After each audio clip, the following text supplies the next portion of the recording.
Nimekuja kuwashukuru kwa sababu nyinyi mmekuwa familia yangu. Tumeishi kwa upendo,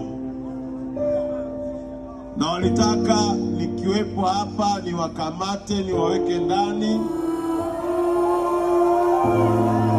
Lakini badala ya kuwakamata, kuwaweka ndani, nimewafungulia dunia na kipaji chenu kinabadilika kwa pesa.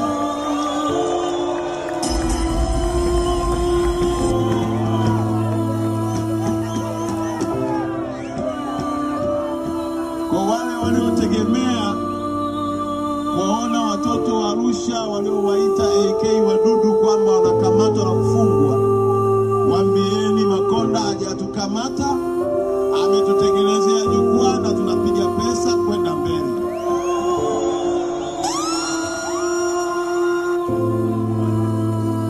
Kwa hiyo nawashukuru sana kwa upendo wenu, na naomba mtakapokuwa nyumbani, mtakapokuwa kwenye kazi zenu, mtakapokuwa hapo mitaani, msisahau kuniombea ili Mungu ninayemwabudu afungue milango niendelee tena kwa watumishi wenu kwa miaka 5 ijayo.